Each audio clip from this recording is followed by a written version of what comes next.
Halo, selamat pagi Kanji Besti semuanya. How are you today, guys? Wes ya. Nah, ini Mbak Beb sengaja buat video, wes ya. Karena beberapa teman itu menanyakan gimana sih Mbak penyiramannya untuk anggrek. Nah, acara Diana kali ini saya tidak bisa siarkan secara langsung kayak biasanya, tetapi saya buatkan video dan saya taruh di channelnya Pusflori supaya teman-teman bisa melihat meskipun sedang tidak di tempat atau di waktu yang sama kayak gitu. Ini kan musim panas sudah mulai masuk ya Beb. Walaupun beberapa daerah itu kita musimnya nggak jelas. Jadi ada musim panas, musim hujan dan sebagainya. Jadi kadang nggak jelas banget. Nah kalau musim kayak gini nih, oke, saya akan membahas mengenai penyiraman dulu. Kalau untuk musim panas ya, penyiraman itu lebih baik memang pagi. Ya, pokoknya untuk penyiraman anggrek itu saya menyarankan kalau menurut Mbak Beb sih pagi sebelum jam 10 ya. Kemudian kalau sore setelah jam 3 sampai jam 6 7. Tujuannya kenapa? Supaya dia tetap masih bisa air yang mengendap di daun-daun kayak gini tuh dia masih bisa untuk penguapan gitu ya. Atau dia berkurang. Nah kayak gini loh, biasa kayak gini toh Beb. Nah ini kan, ini bisa untuk berkurang gitu. Kalau dia terlalu sore atau mungkin menjelang malam Beb, itu kan kadang sirkulasi udara sudah mulai berkurang. Terus juga karena sinar matahari juga otomatis sudah hilang toh ya, sudah menuju kepada duanya. Jadi ini akan menghambat untuk airnya ini habis kayak gitu ya. Ada sih tapi dia pelan banget kayak gitu ya. Nah makanya kenapa kalau Mbak Beb sih menyarankan gitu. Tapi untuk teman-teman yang sibuk banget, aku gimana Mbak, tak mau katakanlah aku ini baru pulang kantor dan baru bisa nyiram itu aku malam. Nah kalau malam Mbak Beb menyarankan usahakan di medianya aja gitu. Nah kayak gini ya, jadi langsung cuma di medianya aja gitu. Kalau pagi itu katakanlah semuanya kayak gini gak apa-apa. Gak apa-apa apa maksudnya ya. Itu ya Beb ya. Jadi kalau penyiraman di atas jam 6, di atas jam 18 ya, itu langsung di medianya aja kayak gini. Dan kalau Mbak Beb kalau nyiram itu langsung tak kocor gini Beb. Kalau ini sampai istilahnya kalau manusia gitu sampai dia itu bener-bener katek ya, katek banget atau dia bener-bener tercukupi airnya gitu ya. Memang di beberapa itu seluruh bagian tanaman ya. Seluruh bagian tanaman itu memang akan membantu untuk seluruh bagian itu terkena juga. Loh ya, kenapa pagi? Lebih disarankan pagi. Karena biasanya ya pagi ini kan dia terkena sinar matahari pagi dan itu akan membantu dia melengkapi untuk proses untuk melengkapi fotosintesis seperti itu ya. Dan stomatanya kan lagi membuka toh ya kayak gitu ya. Jadi memang sampai benar-benar katek gitu lah ya istilahnya. Nah lihat yang kapan hari kita belajar untuk nyeplit, sudah mulai keluar akar-akar baru. Kelihatan enggak ya Beb? Ya, sudah mulai kelihatan akar baru gitu ya. Jadi yang belajar nyeplit kapan hari? Ya belajar nyeplit gitu.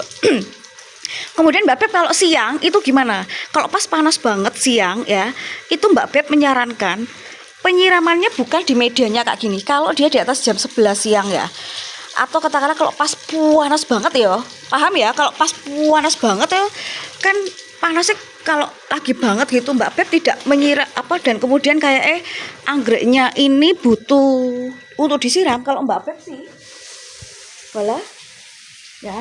Kalau Mbak Beb itu tidak. Sebentar Beb, copot soalnya sebentar ya.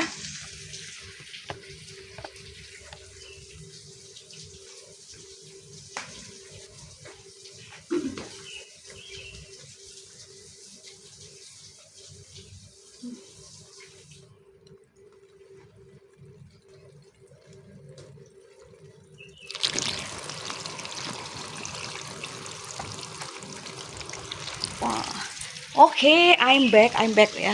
Jadi kalau seandainya siang dan panasnya cuetar banget, Mbak Beb itu kadang memberikan treatment seperti ini untuk kondisi yang panas banget, bukan menyiramkan. Dan itu kalau siang hari ya itu ya, tidak menyiramkan di bagian media tanam, enggak. Tetapi Mbak Beb akan berusaha untuk menyiram di bagian bawah, gitu ya. Makanya kalau di rumah Mbak Beb ini, Mbak Beb pakai ya itu apa, kacang-kacangan untuk bagian bawahnya itu memang sengaja nggak dipaving atau tidak apa, tidak dipaving, tidak disemen gitu ya. Sengaja memang cuma tanah kemudian dikasih rumput kayak gini. Dan ini rumputnya juga kadang kalau musim hujan memang agak nggak tinggi banget sih, tapi so far malah iki tak kasih apa, daun ini, daun telo ya, daun ubi jalar, lumayan Beb bisa dikulup ya. Oke, balik lagi ke topik. Jadi penyiramannya itu pada ke kalau apa, kalau kondisi panas batak gitu Mbak Beb tuh lebih menyarankan untuk penyiraman bukan ke media tanam tetapi ke bagian tanahnya atau di bawahnya. Kenapa? Karena nanti ketika panas banget ya, dan sedangkan ini kan penyiramannya di bagian bawahnya atau di tanahnya, itu nanti kan dia terjadi penguapan toh Beb. Waduh, tukang sayur lek kene ngono iku Beb. Jadi semuanya tuh kedengeran sak komplek gitu ya. Jadi kalau gini, ini nanti kan dia mengalami penguapan. Penguapan inilah yang akan menciptakan kelembapan secara alami pada akar-akar anggrek. Nah, ketika dia kelembapan ini tadi, ketika penguapan airnya tadi menciptakan kelembapan alami, dan ini otomatis akan ditangkap, waduh ya, ditangkap oleh akar nafas dan juga akar udaranya si anggrek. Nonton ya. Nah, ini Beb. Ini otomatis akan membantu si anggrek untuk tetap terjaga kelembapannya. Itu. Berapa lama Mbak Beb ya? Pokoknya selama ini kan tanah ya. Jadi istilahnya selama dia sampai becek banget, tapi ya gak banget gitu ya. Jadi memang kalau pas musim kemarau itu boros di listrik gitu kan. Tapi so far enggak apa-apa. Terus kemudian untuk penyiraman anggrek ketika musim panas, itu Mbak Beb hanya menyiram itu 1 kali di pagi hari atau di sore hari setelah antara jam 3 sampai jam 5 tadi. 1 kali itu kan. Tapi panasnya nemen gitu ya.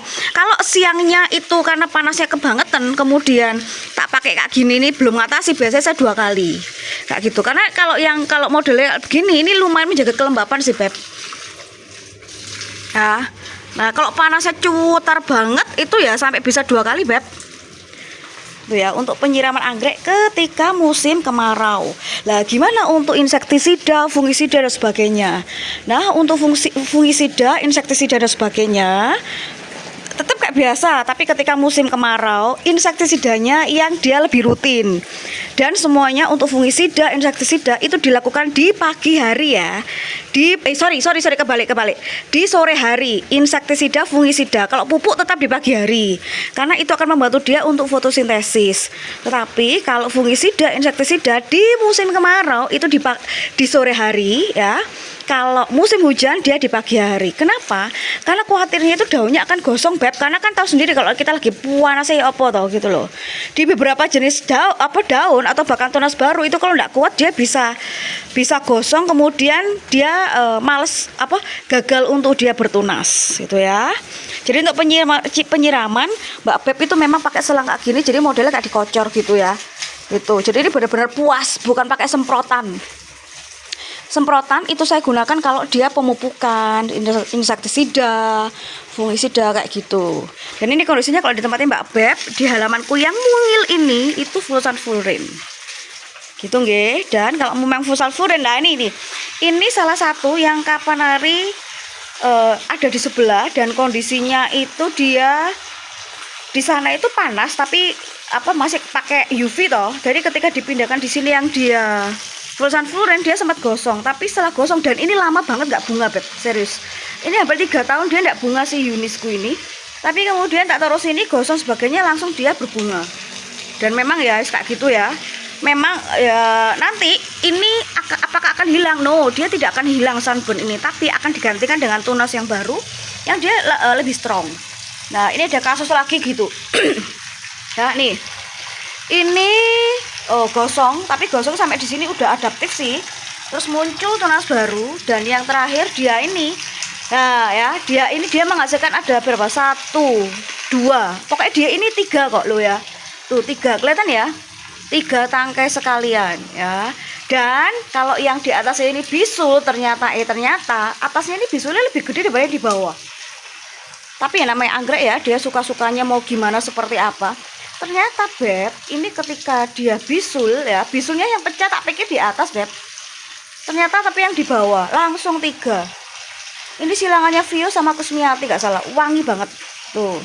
Nah nanti di yang baru-baru gini lah ya, proses adaptasi itu akan benar-benar terbukti bahwa dia ini bisa secara maksimal untuk adaptasi dari sunburn atau enggak kayak gitu ya. Biasa yang tunas-tunas baru ini dia pasti lebih kuat karena dia memang sudah berevolusi atau beradaptasi dengan kondisi yang baru gitu ya. Jadi untuk pemupukan tetap bisa pagi hari. Untuk insektisida, fungisida tidak boleh dicampur dan itu dilakukan di sore hari ketika musim kemarau. Pemupukan juga sama seperti biasanya. Biasanya sih Mbak Beb memang seminggu, minggu 1 dan 3 itu pemupukan ya. Minggu kedua dan 4 itu baru fungisida dan insektisida. Dan ketika musim kemarau insektisidanya itu lebih rutin ya Beb, karena beberapa jenis serangga itu lagi aktif-aktifnya Bun ya kayak gitu. Dosisnya itu boleh sama atau boleh ditingkatkan kalau memang dia nuakalnya banget ya. Ngoten ya Bu. Gitu ya Konco Besti ya. Semoga ini membantu untuk Konco Besti yang menanyakan bagaimana perawatan anggrek ketika musim panas dan bagaimana kita mengakalinya. Oh ya, kalau Mbak Beb itu pakai 2 jenis pupuk. Jadi pupuk slow release ya, sama yang fast release. Kalau slow release itu pakai seperti ini ya. Ini isinya dekastar sesuai kebutuhan tanaman karena ini saya itu memberi yang untuk pertumbuhan, jadi fokusnya pertumbuhan. Nanti untuk pembungaan Mbak Beb pakai gaviota. Jadi yang disemprotkan ke seluruh bagian tanaman. Itu namanya yang fast release kayak gitu. Terus kemudian kalau di sini ini Mbak Beb kadang juga nggak kasih pupuk pembungaan ya, karena otomatis ketik agroklimatnya di sini tuh pas banget ya, panasnya pol ya, panasnya banget. Dan ini dapat sinar matahari ini jam berapa sekarang ya? Ini sekarang kurang lebih jam 8 setengah 9 ya. Tadi dari arah sana itu dari jam 6 udah dapat, tapi semakin kesini dia tuh baru dapat nanti jam 11 sampai jam 3 jam 4 itu dapat terus. Memang daunnya gosong-gosong, tapi so far mereka setelah itu adaptasi dengan keluar tunas baru yang akan membantu mereka untuk lebih adaptif. Kemudian di sini Mbak Beb itu untuk pupuk pembungaan itu nggak terlalu ngoyo. Jadi kadang ya 2 bulan sekali ya, jujur ya, maksudnya ojo ditiru gitu. Tapi lagi-lagi tergantung sama teman-teman. Karena kalau Mbak Beb sih lagi-lagi fokusnya bukan pada pupuk tetapi agroklimat yang pas ya. Kalau agroklimatnya pas untuk dendrobium atau jenis anggrek apapun, ketika diberikan pupuk sebagai penunjang ya, itu diberikan atau tidak diberikan, itu kalau dia agroklimatnya pas, dia pasti akan berbakti juga gitu ya. Jadi pupuk ini hanya pelengkap gitu. Itu kalau agroklimatnya pas, tetapi pemberiannya juga disarankan supaya mereka memaksimalkan dalam proses fotosintesis. Tetapi kuncinya bukan pada pupuk tetapi pada agroklimat gitu ya. Oke. Demikian, waduh ya. Kayak gini loh ya. Memang serangga-serangga ini akan membantu untuk penyerbukan, tetapi memang beberapa jenis itu bisa mengganggu banget untuk proses dia berbunga. Dan asal tahu aja, kalau ketika musim panas kayak gini dan anggreknya Konco Besti itu ada yang gagal mekar, ya meskipun sudah diinsek ya, sudah gagal mekar, ya enggak apa-apa. Karena gini, maksudnya ya apa-apa gitu. Karena memang ketika di musim kemarau itu Beb, kondisi itu kelembapan kan kurang, terus kemudian ada banyak faktor yang menyebabkan mereka itu gagal mekar meskipun sudah diinsek gitu kan. Karena memang kondisi hawanya dan sebagainya itu ngefek banget ya. Makanya kayak Mbak Beb gini, kalau di musim kemarau memang ada panennya memang tidak sebanyak kalau musim penghujan gitu kan. Itu sudah naturnya, itu memang sudah siklusnya untuk semua jenis petani, semua jenis bunga gitu ya, nggak cuma anggrek toh. Ketika memasuki musim kemarau memang hasil produksi tidak seperti biasanya, dan itu dipengaruhi oleh musim ya, kayak gitu. Kalau musim kan kita nggak bisa utak-atik toh, tapi kalau agroklimat kita tuh bisa utak-atik kayak gitu. Oke, cukup sekian ya Beb, tambahan dari Mbak Beb. Semoga informasi ini berguna. Salam merdeka untuk kita semuanya. Sehat selalu Konco Besti.